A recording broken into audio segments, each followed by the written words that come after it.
우리 이렇게 서로 교회당에 와서 얼굴을 보면서 예배 드린 지가 꽤 오래됐죠.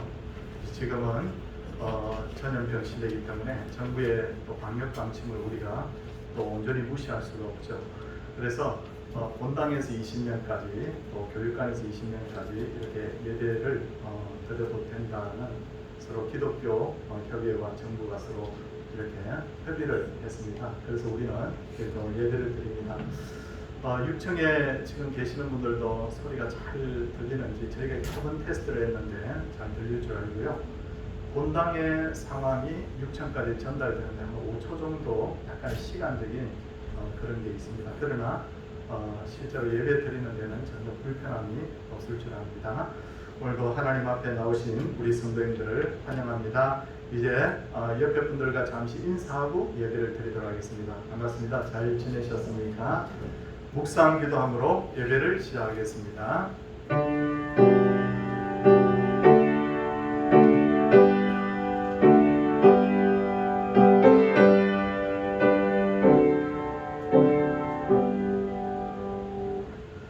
주의 법도들로 말미암아 내가 명철하게 되었으므로 모든 거짓 행위를 미워하나이다. 주의 말씀은 내 발의 등이요 내 길의 빛입니다. 아멘. 사도신경으로 우리의 신앙을 고백하겠습니다. 나는 전능하신 아버지 하나님 천재 창조주를 믿습니다. 나는 그의 유일하신 아들 우리 주 예수 그리스도를 믿습니다. 그는 성령으로 잉태되어 동정녀 마리아에게서 나시고 본디오 빌라도에게 고난을 받아 십자가에 못 박혀 죽으시고 장사된 지 사흘 만에 죽은 자 가운데서 다시 살아나셨으며 하늘에 오르시어 전능하신 아버지 하나님 우편에 앉아 계시다가 거기로부터 살아있는 자와 죽은 자를 심판으로 오십니다. 나는 성령을 믿으며 거룩한 공교회와 성도의 교제와 죄를 용서받는 것과 몸의 부활과 영생을 믿습니다. 아멘. 찬송 43장입니다. 나눠주신 주보에 찬송이 앞뒷면에 다 있습니다. 참고해 주시기 바랍니다.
사람들이 인자를 누구라 하느냐?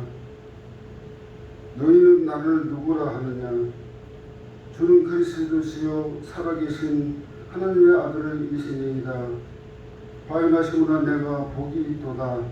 이를 내게 알가니는 혈육이 아니요 하늘에 계신 내 아버지이시니라.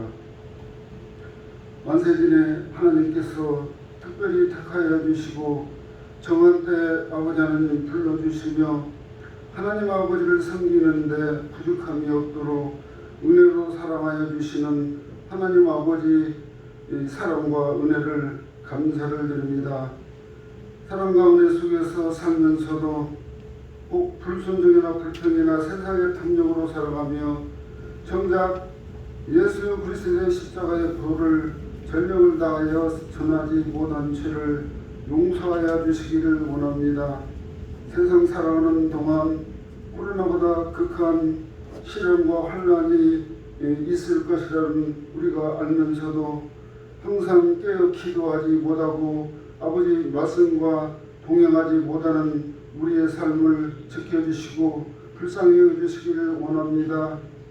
하나님 연약한 저희에게 말없는 탄식으로 늘 기도하여 주시고 그 은혜와 아버지 말씀과 성령으로 우리를 무장시켜 주셔서 어려운 핍박 속에서 승리할 수 있도록 은혜 베풀어 주시기를 간절히 빌고 원합니다. 우리의 생각도 할 말도 우리 행함도 인도하여 주셔서 아버지의 뜻 안에서 바라는 것 저버리지 않게 하시고 하나님 아버지의 영광을 위해 지혜롭게 믿음으로 살아가기를 간절히 빌고 원합니다. 예수님의 이름으로 승리하기를 원합니다.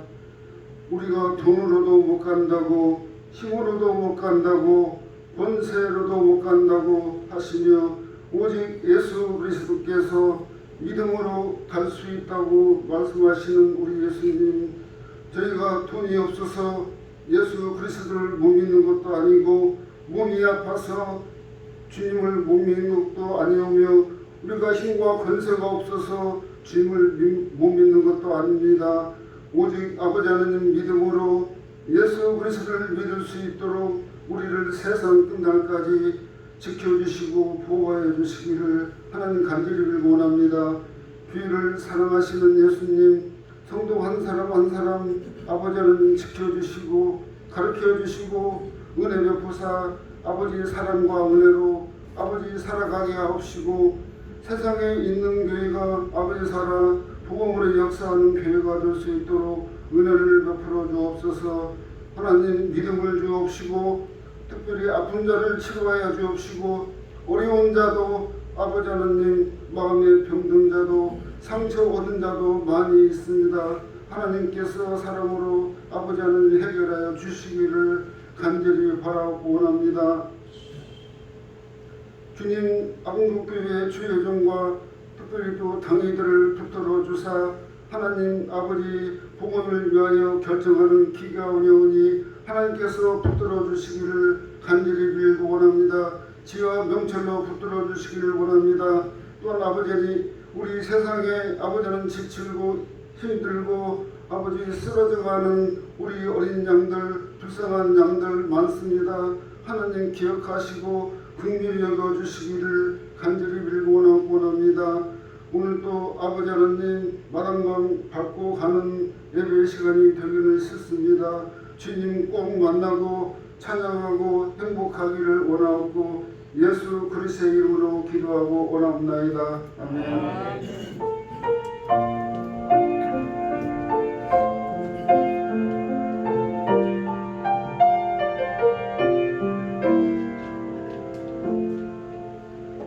하나님의 말씀은 요한복음 20장 21절에서 23절까지 말씀입니다. 주보의 성경 구절도 저희가 다 넣어놨습니다. 주보를 보시면 되겠습니다. 예수께서 또 이르시되 너에게 평강이 있을지어다. 아버지께서 나를 보내신 것 같이 나도 너희를 보낸다. 이 말씀을 하시고 그들을 향하여 숨을 내쉬며 이르시되 성령을 받으라. 너희가 누구의 죄든지 사하면 사하여 줄 것이요 누구의 죄든지 그대로 두면 그대로 있으리라 하시니라. 아멘. 이 시간 정인서 집사님 준비한 찬양으로 하나님께 영광 돌려드리도록 하겠습니다.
정말 말이 아니라 정말 마음으로 정말 참 감동스러운 그런 찬양이었다고 그렇게 생각됩니다.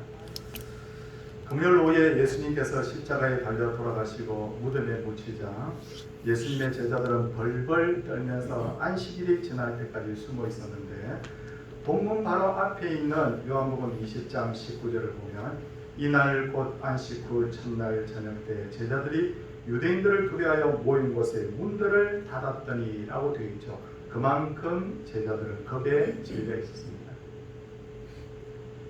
근데 바로 그때 부활하신 예수님께서 그곳에 나타나셔서 제자들에게 부활의 증거로 못 박혔던 그 손과 옆구리를 보여주셨고 너에게 평강이 있을지어다고 평강을 주시면서 아버지께서 나를 보내신 같이 나도 너희를 보내노라 라고 새 사명을 그들에게 주셨습니다. 이때 제자들의 마음이 어땠을까요? 저는 한번 그 당시에 제자의 입장에서 상상을 해봤습니다. 아마 마음이 기뻤을 거예요. 근데 또 하나의 마음으로는 한편으로는 부담스러웠을 것입니다. 왜냐하면 내가 너희를 보내노라 하신 새 사명을 감당하기에 그들에게는 그만한 능력이 없었기 때문입니다. 그때 제자들의 마음을 잘 알고 계셨던 예수님께서는 제자들에게 해결책을 주셨는데 그것이 바로 무엇이냐? 바로 22절 말씀에 나와 있습니다. 성령을 받아라라는 바로 말씀이었어요. 성령만 받으면 모든 고민하는 문제가 해결되고 너희들이 능히 이 새 사명을 감당할 수 있는 능력을 얻게 된다는 말이에요. 그 이후로 제자들은 오순절에 성령의 충만함을 받았고 세상을 두려워하지 않는 사명자들이 되었습니다. 그런 의미에서 오늘은 성령 충만하면이라는 제목으로 말씀을 전하도록 하겠습니다. 성도님들, 제일 먼저 성령으로 충만하면 어떻게 됩니까? 하나님께서 우리에게 은사를 주시는데 성령 충만하지 않고 은사만 구하면 하나님께서 주시지 않습니다. 생각해 보십시오. 우리가 가령 화장품 가게를 가령 갔다가 한번 생각해 보십시오. 우리가 화장품을 사게 되면 샴푸니, 린스니, 일회용 화장품이 다 샘플을 끼워주지 않습니다. 근데 만약에 내가 화장품은 사지 않고 주인에게 샘플만 주세요 라고 하면 과연 주겠습니까? 주인은 아마도 우리 보고 참 이상한 사람이라고 그렇게 할 거예요.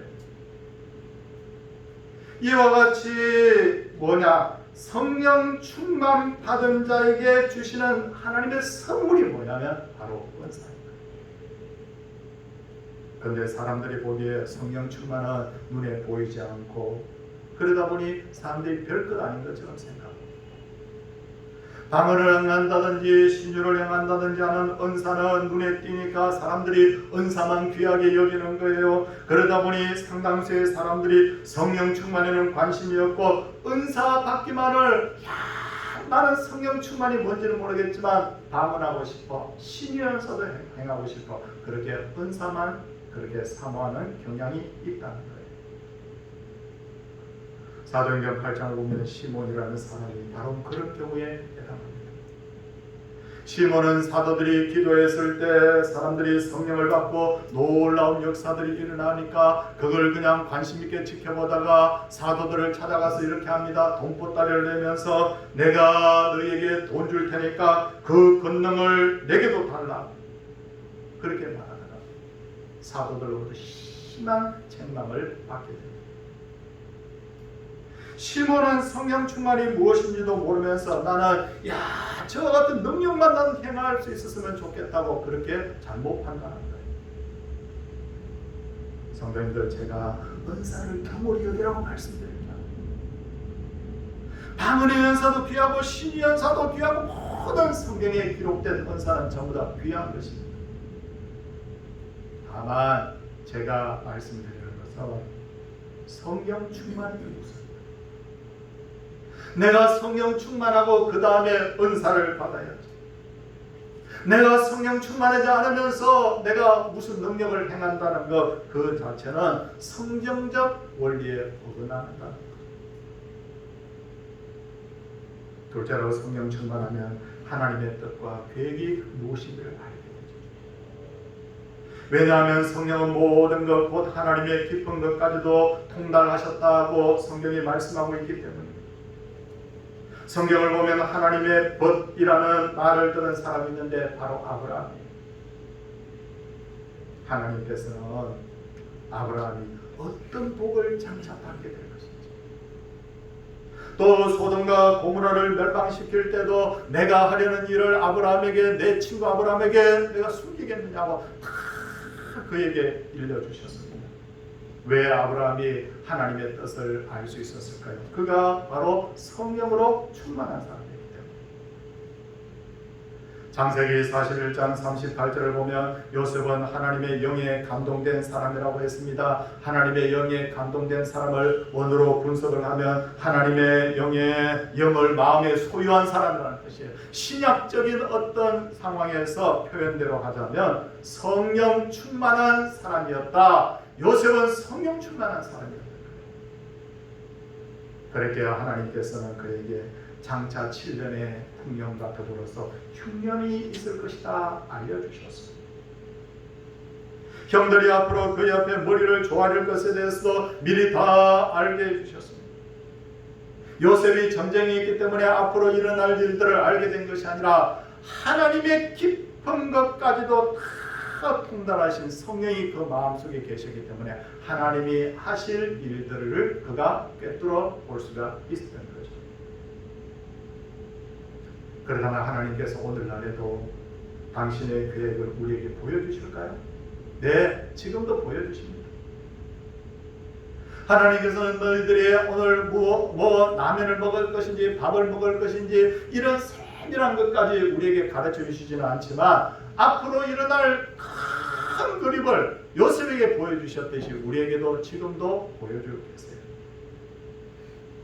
어떤 그림입니까? 마태복음 24장만 보면 장차 이 땅에 많은 적그리스도가 일어나서 사람들을 미워할 것이다. 보여주셨잖아요. 민족이 민족을, 나라가 나라를 대적하여 일어날 것이며 곳곳에 기근과 지진이 있을 것이다. 보여주셨잖아요. 장차 예수 믿는 사람들은 모든 민족들로부터 미움받을 것이다. 그러나 핍박과 환난은 영원하지 않을 것이며 끝까지 견디는 자는 구원을 받을 것이다. 다 이루어주셨어요. 요셉에게 풍년과 흉년의 큰 그림을 보여주셨듯이 오늘날에도 하나님께서 성령을 마음에 모시고 있는 당신의 백성들에게 이와 같이 큰 그림을 보여주고 계십니다. 그런데 문제가 뭐냐면 사람들의 반응이에요. 성도님들 어떤 사람은 하나님을 믿는다고 하면서도 요셉의 형들처럼 하나님이 보여주신 큰 그림을 무시합니다. 하지만 정말 성령으로 충만한 사람은 하나님이 세우신 계획이 반드시 이루어질 것을 믿습니다. 성령 충만한 사람이라야 하나님의 말씀을 하나님의 말씀으로 받아들일 수 있는 거예요. 그리고 그 말씀을 따라 요셉처럼 장차 일어날 일들을 대비할 수 있습니다. 하나님의 말씀대로 믿고 순종하며 대비하는 사람은 안전하며 반드시 하나님으로부터 구원받습니다. 성도들, 우리가 길 찾기에 대해서 한번 예를 들겠습니다. 과거에는 우리가 길을 찾으려고 하면요, 그 집의 주소를 손에 들고 계속 그 집 주소를 보면서 이렇게 길을 찾거나 사람들에게 길을 물어야 됐습니다. 근데 요즘은 내비게이션이 발달해가지고 내비게이션에다가 주소만 정확하게 입력을 하면 처음 가는 집도 곧바로 찾을 수 있는 시대가 되었어요. 우리가 걸어가는 인생의 길을 광야길, 어디로 가야 할지 모릅니다. 어떤 일을 만날지 아무도 모릅니다. 어디에 복된 오아시스가 있는지 우리가 알지 못합니다. 그런데도 하루하루 우리는 인생길을 걸어가고 있습니다. 그런데 하나님의 성령이 충만한 자에게는 하나님이 길 안내자가 되죠. 3500년 전 이스라엘 백성들을 낮에는 구름 기둥으로 밤에는 불 기둥으로 인도하셨던 하나님이 지금도 성령을 마음속에 모신 분들에게는 그 길을 친히 인도해 주시는 것을 믿으시기를 바랍니다. 중요한 것이 뭐냐? 내가 얼마나 하나님의 말씀에 귀를 기울여 얼마나 내 믿음의 주소가 정확하냐에 따라서 하나님께서 친히 우리의 길 안내자가 되어주시고 내비게이션이 되어주신다는 것을 성도님들 믿고 고백할 수 있기를 바랍니다. 셋째로, 하나님의 성령으로 충만하면 날마다 하나님을 가까이 해야 합니다. 성도님들께서는 어떻게 생각하시는지 모르겠지만 저는 주기도의 내용 중에 오랫동안 이해가 되지 않는 부분이 있었는데, 제가 이렇게 말씀드리면 아마 공감을 하실 분들도 계실 텐데, 주기도 중에 제일 이해가 되지 않는 부분이 뭐냐면 오늘 우리에게 일용할 양식을 주시옵고 라는 내용이에요. 일용할 양식이란 그날 하루의 양식을 말하는 거예요. 솔직히 잘 이해가 되지 않았어요. 제가 하나님의 입장이라면 예수 잘 믿는 사람에게 평생 먹고 살 정도의 많은 양식과 재물을 주시거나, 너는 지금부터 세상 일 신경 쓰지 말고 너는 하나님만 잘 믿어, 그렇게 저는 했을 것 같아요. 그런데 하나님의 뜻은 그것이 아니었고, 일용할 양식만 달라고 기도하라고 했으니 이 기도가 제 마음에 온전히 와 닿지를 않더라고요. 그런데 성경을 연구하고 묵상하면서 깨달은 것은 일용할 양식을 달라고 기도하라는데 하나님의 깊은 뜻이 있다는 것을 알게 되었습니다. 내용을 살펴보면 일용할 양식을 위해서 기도하라고 하신 것은 매일매일 하나님 만나러 나오라는 것입니다. 성도님들, 우리가 한꺼번에 넘치도록 많은 양식을 우리가 가지게 되면 매일매일 하나님 앞에 나오지 않을 테니까. 그 먹는 양식이 다 떨어질 때까지는 하나님 앞에 양식 달라고 구하지 않을 거예요. 출애굽기 16장을 한번 보시면 하나님께서 광야를 행진하는 이스라엘 백성들에게 하나님께서 만나를 주시면서 백성이 나가서 일용할 것을 날마다 거둘 것이다. 여기도 일용할 양식이라고 되어 있어요. 그러니까 매일매일 가가지고 그날 먹을 양식을 거두는 거예요. 그리고 6일째가 되면 하나님께서 7일째 먹을 안식일을 먹을 양식까지도 하나님께서 복으로 주시는 거예요. 이렇게 날마다 하나님께서 양식을 주신 하나님께서 백성들을 향해서 뭐라고 말씀하셨느냐면, 내가 여호와 너희 하나님인 줄 알리라. 여기에 포인트가 있습니다. 내가 너희들 평생 먹을 양식을 주지 못해서 주는 게 이렇게 하루의 양식을 주는 게 아니라는 거예요. 하나님께서 정말 원하시는 것이 뭐냐면 하나님과 너희의 관계, 너희들이 나를 날마다 하나님으로 인정하고 너희의 영의 아버지로 너희들이 나와서 고백하기를 원하라. 그런데 이 백성들은요, 하나님의 말씀을 무시하고 어떤 이들은 그날 먹을 양식을 거둬서 그날 다 없애야 되는데 없애지 않는 사람이고, 안식일날은 분명히 그 전날 고부의 양식을 준다고 말씀하셨는데도 불구하고 안식일날 또 그것을 거두러 나가요. 어떻게 됐습니까? 벌레가 생기고 냄새가 나서 먹지 못하게 되었다. 이런 차원에서 요즘 가장 큰 문제는 바로 하나님의 백성들이 하나님 앞에 제대로 나올 수가 없다는, 이게 심각한 문제라는 거예요. 주일마다 하나님 앞에 나와서 예배하도록 하나님께서 정해놓으셨는데 전염병 때문에 나올 수 없는 거예요. 이렇게 되면 우리 마음이 우리도 모르는 사이에 하나님으로부터 멀어질 수 있습니다. 영어 표현에 out of sight, out of mind라는 말이 있죠. 자주 보지 않으면 마음이 멀어집니다. 내 신앙이 아무리 좋다 해도 오랫동안 하나님과 뜨겁게 만남의 기회를 갖지 못하면 대부분 마음이 식어지기 마련입니다. 그래서 다리오 왕이 성도들이 이 말씀 가만히 한번 더 집중해서 한번 들어주시기 바랍니다. 이제부터 30일 동안에 누구든지 왕의 어떤 신이나 사람에게 무엇을 구하면 사자굴에 던져 넣을 것이다. 그렇게 왕이 조서를 내렸습니다. 그런데 다니엘은 조서에 왕의 도장이 찍힌 것을 알고도 자기 집에 돌아가서 윗방에 올라가 예루살렘을 향하여 창문을 열고 전에 하던 대로 하루에 3번씩 무릎을 꿇고 기도하며 그의 하나님께 감사하였다. 여기서 우리가 볼 게 있습니다. 다리오 왕이 조서를 내리는데, 너희들 지금부터 영원토록 너희들 기도하지 마. 예배하지 마. 그렇게 말한 게 아니에요. 얼마간? 30일간. 30일간만 안 하면 그 후에는 너희들이 자유롭게 해도 된다는 거예요. 그러면 30일 동안 참고 있다가 예배하면 되죠. 기도하면 되죠.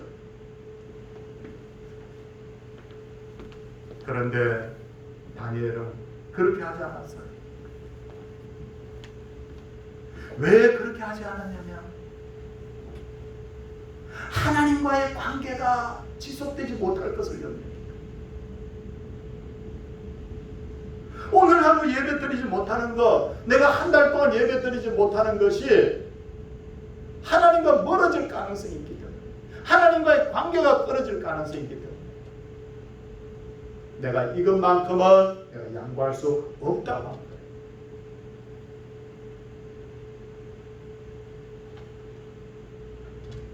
성도님들, 우리가 하나님과 가까이 하기 위해서는 진짜 영혼의 갈급함이 있어요. 우리는 예수 믿기에 참 좋은 시대에 태어나서 살고 있습니다. 자유롭게 신앙생활 할 수 있고 어떤 물리적인 핍박도 없고 물질적으로도 굉장히 풍요로워요. 제가 얼마 전에 책을 하나 쭉 이렇게 전 늘 성경을 읽고 또 여러 가지 다양한 책들을 많이 보지 않습니까? 근데 거기 보니까 이런 내용이 있더라고요. 왜 예수님이 살았던 시대는 왜 그렇게 중풍병자가 많고 안전뱅이가 많고 소경이 많고 절름발이가 많고 말을 못하는 사람이 많고 수 많은 사람이 왜 그렇게 많았을까? 세 가지 이유 때문이었어요. 첫째는 제대로 먹지를 못해요. 너무 오랫동안 그런 영양 섭취가 안 되는 거예요. 고르게 영양 섭취를 하지 못하니까 산모가 아이를 낳아도 건강한 아이가 태어나지 않을 확률이 높아져요. 둘째 이유는 너무 고생하면서. 세 번째 이유는 치료받지 못해서 생긴 병들일 것이다. 작은 어떤 병인데 아니 눈에 뭐가 좀 이상이 있는데 치료받으면 아무것도 아닌데 그냥 방치하다 보니까 시대버리게 됩니다. 그에 반해서 우리는 잘 먹고 깨끗한 환경에서 최고의 의료 혜택을 받으며 지금 살고 있잖아요. 그런 의미에서 우리는 복받은 세대잖아요. 그런데 문제는 태어나면서부터 우리가 너무 좋은 환경에서 살다 보니까 한 가지 잊고 있는 게 있는데 그게 뭐냐면 마음에 간절함이 없다는 거예요. 간절함. 하나님, 내가 이 기도 안 들어주면 나 죽어요. 하나님. 하나님, 이 기도 안 들어주면 우리 가족 정말 내일 아침에 먹을 것이 없어요. 하나님. 이런 마음이 없다는 거예요. 그러다 보니까 기도의 간절함도 사라져버리고 예배의 간절함도 사라져버리고 뭔가 격식에 맞춰서 잘 예배를 잘 드리는 것 같은데 그 속에 정말 있어야 될 뭐냐면 감격의 눈물, 정말 회개의 눈물, 정말 목마름, 이런 것들이 우리의 예배와 기도에 빠지게 된다는 거예요. 우리는 소경거리 바리메오가 예수님 불렀듯이 지금 예수님 불러야 돼요. 다윗의 자손 예수여, 나를 불쌍히 여기소서. 다윗의 자손 예수여, 나를 불쌍히 여기소서. 이 한국교회를 불쌍히 여겨 주시옵소서. 나중에 천국 들어갈 때, 난 신학적으로 볼 때, 난 천국 가야 돼. 내 신앙 경험으로 볼 때 내 천국 가야 돼. 내가 목사였고 중직자였기 때문에 나는 마땅히 천국 들어갈 수 있어. 이게 과연 통할까요? 아니에요. 안 통해요. 우리가 천국 들어갈 때 유일하게 외쳐야 될 그 단어가 하나 있는데 다윗의 자손 예수여, 나를 불쌍히 여겨 주시옵소서. 간절한 마음으로 나를 살려달라고 주님을 믿습니다. 고백하는 자만 우리가 넉넉히 천국에 들어가게 될 줄을 믿습니다. 믿음의 선조들의 탁월한 영성이 어디로부터 나온 것일까요? 시편 42편 1절을 보면 고라의 자손은 하나님이여 사슴이 시내를 찾기에 갈급함같이 내 영혼의 주를 찾기에 갈급하니이다. 갈급하고 있습니다. 이사야 선지자는 너희는 여호와를 만날 만한 때 찾으라 가까이 계실 때 그를 부르라고 했습니다. 성도님들, 진짜 생각지 않은 이런 어려움이 닥칠 줄 누가 알겠냐 말하지. 앞으로 예수 믿기 더 어려운 시대가 도래합니다. 지금 하나님을 찾을 수 있을 때, 지금 하나님을 부를 수 있을 때 우리 신앙의 참을 간절함을 가지고 하나님 앞에 나오시기를 주의 이름으로 축원을 드립니다. 이게 우리가 살 수 있는 유일한 길이에요. 넷째로 성령으로 충만하면 삶의 열매가 나타납니다. 감리교의 창시자였던 요한 웨슬레는 나는 너의 돈 지갑이 회개하기 전에는 너의 회개를 믿지 않는다고 했습니다. 저는 이 말에 전적으로 공감합니다. 이 시대의 진짜 문제는 뭐냐면요, 성경을 지식으로만 받아들인다. 성경에 대해서 아는 것은 굉장히 많은데 모든 사람의 성도들의 가정에 성경책이 몇 번씩은 다 있는데 문제는 뭐냐면 삶의 변화가 잘 일어나죠. 성경에는 32,500개의 약속들이 기록되어 있어요. 복의 원리들이 기록되어 있는데 약속이 너무너무 많은 책이기 때문에 우리는 이 성경을 구약, 구약속, 신약, 신약속이라고 부릅니다. 그런데 하나님의 축복의 말씀은 마치 씨앗과 같기 때문에 이 말씀을 그냥 눈으로만 읽는다고 해서 복을 받는 게 아니에요. 이 말씀이 받아들여져서 마음에 심겨져야 됩니다. 마음에 심겨질 때 싹이 나고 열매가 맺힙니다. 하지만 안타깝게도 귀를 울리는 여기에 말씀은 많고 머리로 막 이렇게 말씀은 많은데 마음으로 이 말씀의 씨앗을 받아들이는 자가 자꾸만 줄어들고 있다는 것이 바로 이 시대의 위기죠. 목회를 하다 보면 가끔 광신자처럼 신앙생활 하는 분들을 가끔 보거든요. 그렇다고 제가 광신자를 말하는 건 아니에요. 광신자가 되어서는 안 돼요. 제가 말씀드리는 건요, 아무리 생각해도 저분의 집이 전혀 가정적으로 문제가 해결될 것 같지 않은데 매일 새벽에 와가지고 하나님 문제 해결해달라고 기도하는 분들이 있어요. 자녀들이 곁길로 가고 있는데 날마다 그냥 이 자녀들이 기도하면 복 받는다고 하나님 앞에 늘 자녀 축복 기도를 낮에 나와서 기도도 하고 밤에 나와서 기도도 하고 기도하는 분들이 가끔 있어요. 그런데 놀라운 것은요, 그런 분들이 나중에 기도도 받더라. 그 말씀을 마음에 믿고 그대로 그 말씀대로 따르는 거예요. 사랑하는 성도들, 이제 말씀을 맺겠습니다. 지금은 위기의 시대. 예수님의 제자들이 유대인들을 두려워하여서 문을 잠그고 자기들에게는 방법이 없어서 이거 어떡하지? 앞으로 우리가 주님의 사명을 해서 살아야 되는데 어떻게 하지? 이렇게 할 때 주님께서 성령을 그들에게 주신 것처럼 이 시대의 모든 문제의 답은 성령이신 줄 믿으시기를 바랍니다. 우리의 마음이 성령 충만하면, 교회가 성령 충만하면 이런 문제는 아무 문제도 아닌 줄 압니다. 태산같이 큰 문제도 하나님 보시기에는 깨알처럼 작은 문제예요. 이 시간 성령 충만한 하나님의 성도들 되시기를 주의 이름으로 축원을 드립니다. 함께 우리 찬양하도록 하겠습니다. 찬송 191장입니다.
보잘것없는 질그릇이지만 예수님이라는 보석을 담을 수 있게 해주셔서 감사합니다. 하나님 아버지 범사에 감사합니다. 범사에 감사드리며 좋은 날 주심을 감사드립니다. 범사에 감사, 범사에 감사, 범사에 감사, 범사에 감사, 범사에 감사. 이렇게 귀한 예물들을 하나님 앞에 드렸습니다. 손을 모으고 기도하도록 하겠습니다. 하나님 아버지, 이 시간에 개인적 어려움이 있고 병석에 누워서 신음하는 분이 있고 가정의 문제, 자녀의 문제로 기도하는 분도 있고 교회는 코로나 전염병 때문에 한국교회 전 세계 교회들이 큰 어려움 중에 있습니다. 문제는 많고 저희의 능력은 부족할 때 주님께서 우리에게 주신 답은 바로 성령인 줄 믿습니다. 성령을 우리에게 충만케 하여 주시옵소서. 성령이 우리와 함께 하시면 하나님의 뜻을 분별할 수 있고 성령이 우리에게 임하시면 우리가 각양 은사를 얻어 능력 있게 일할 수 있고 성령이 우리에게 임하시면 우리의 마음이 감동을 받아서 세상을 능히 이기는 믿음들이 될 줄로 믿습니다. 하나님 앞에 성령을 구하는 교회가 되게 하시고 한국교회가 되게 하여 주시옵소서. 사랑해 주님, 우리가 이렇게 하나님 평생 처음으로 이런 식의 형식의 예배를 드리지만 예배의 경홀이 드리지 않게 하시고 하나님 만나러 나올 때마다 간절한 심령으로 하나님 앞에 나오게 하여 주시옵소서. 주 앞에 귀한 예물들 주여 드렸습니다. 하나님 앞에 그동안 드리지 못한 하나님 앞에 시대를 주도 예배하여 드린 분이 계시고 하나님 앞에 귀한 제목과 함께 감사 예물을 드린 분도 계시고 건축 예물과 전도 선교 예물과 각양 하나님 예물과 주일 예물을 하나님 앞에 드렸나이다. 하나님 앞에 드린 이 예물들이 아벨의 제물같이 주 앞에 상달되게 하여 주시옵시고 하나님 앞에 하나님께서 복을 주시되 영혼이 잘되며 범사가 잘되고 강건한 복으로 우리 성도들을 채워 주시옵소서. 특별히 어려움 중에 있는 분들, 병 중에 있는 분들을 긍휼히 여겨 주시옵시고 우리 교회는 기도함으로 성령을 의지함으로 능력을 행하는 아름다운 교회 되게 하여 주시옵소서. 주 예수 그리스도의 은혜와 하나님의 사랑과 성령의 감화 교통하시는 역사 주의 백성들에게 이제로부터 영원토록 함께 있을지어다. 아멘.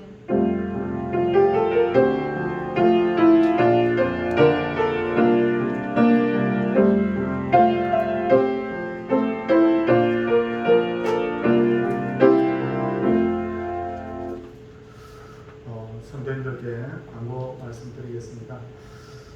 저희가 주중에 교육자들과 직원들이 이 테스팅을 여러 번 해보고요. 여기 마이크에 보시면 조그마한 마이크가 하나 붙어 있어요. 이 조그마한 마이크는 6층으로 전달되는 마이크입니다. 6층으로 전달되는 마이크인데 이렇게 마이크도 또 설치를 하고 테스트를 여러 번 이렇게 거쳐서 오늘 예배를 드리게 되었습니다. 아무래도 본당에서 다 모여서 예배 드리는 것보다 조금 불편함은 있을 거예요. 그러나 성도님들 조금 불편한 것들을 우리가 양보하고 이겨내는 그것이 신앙인의 모습이라고 저는 믿습니다. 성도님들 다음 주에도 우리가 이렇게 예배를 드릴 텐데 기독교 협의회와 우리 정부가 계속해서 대화하는 중에 300석 이하의 교회 자리에는 20명까지만 예배를 드릴 수 있고 교육관이 있으면 교육관에서도 2m 이상의 거리만 두면 20명까지 예배를 드릴 수 있도록 그렇게 방역 지침이 내려왔습니다. 그래서 저희가 또 협조도 해야 되죠, 그죠? 또 예배도 열심히 드려야 되고 두 가지 목적을 함께 이루기 위해서 이런 방법을 좀 쓰고 있습니다. 쓰고 있으니까 어쨌든 우리 성도님들 협조해 주시고 또 방역에 최선을 다해 주시기를 부탁을 드리겠습니다. 명절 예배 순서지를 주보 가운데 하나씩 끼워 드렸습니다. 더 필요하신 분은 모두에서 가져가시면 됩니다. 명절날 가족과 함께 예배하는 그런 명절 되시길 바라고 오늘 2부 예배 후에 정기 당회를 가지도록 그렇게 하겠습니다. 아침에 오시면 가능하면 7층에 오셔서 출석 체크하시고 체온 체크하시고 그렇게 해서 7층 들어오시고 또 6층으로 가시고 그렇게 해주시기를 당부드리겠습니다. 이제 보니까 너무너무 반가운데 이 반가운 마음 가득 담아서 우리 옆에 분들과 함께 인사하도록 하겠습니다. 할렐루야.